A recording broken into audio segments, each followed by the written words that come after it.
I met Lily at a weekend retreat for professionals in our field. I was the group facilitator, and she joined our session with that curious, thoughtful look that made it impossible not to talk to her. We spent the weekend laughing poorly at campfire jokes, comparing life stories, and taking early morning walks that felt longer than they should have, because I already didn't want them to end. When we returned, I couldn't stop thinking about her. A few weeks later, we started dating.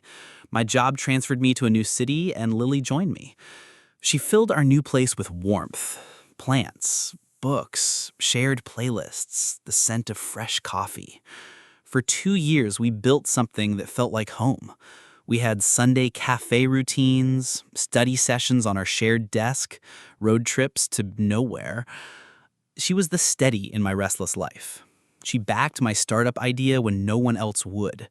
She celebrated every launch, every milestone. I felt like I had found forever. But then things began to shift, slowly, subtly. She vibrated at her phone in the silent nights. Mornings found her face quieter, distracted. Lips curved a little differently when she smiled. Stress, I told myself, because that was the kind, hopeful version of denial. When our third anniversary approached, I planned something big. I bought fairy lights and strung them across the living room ceiling. I arranged a cozy dessert table with all her favorites and left a handwritten letter, spilling my love and dreams for our future together. She texted that evening, sorry, she had last-minute freelance work and was out. I said okay, but I felt that old tightness in my chest. Later that night, I returned home hopeful. I stepped inside expecting to hear her voice or our song playing softly. Empty. Then, in the softly lit living room, I saw her, sitting on the couch with a man I didn't recognize. He was holding her hand. She was laughing at something he said.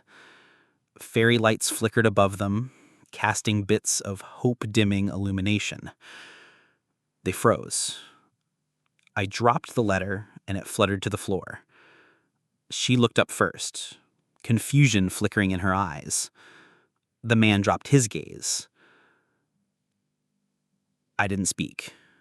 I just walked back out, letting the door click shut behind me. I sank on the front stoop in silence, the unlit fairy lights visible through the window behind me. She called and texted afterwards. Regret, shock, pleased to talk, to explain. The words felt empty. I responded with a single line, I saw.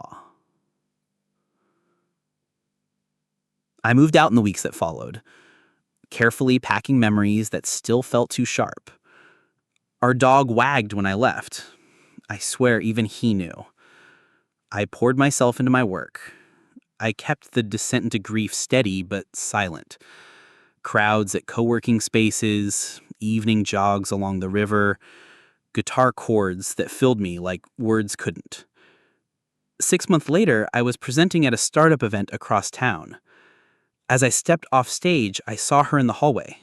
Same coffee-colored hair, but something softened. She hesitated. I nodded. She closed her eyes, blinking back something. I didn't stay. I didn't answer. That moment stayed with me longer than our years. Lily taught me something painful. Sometimes love isn't enough. And sometimes leaving without drama is how you keep grace and rebuild.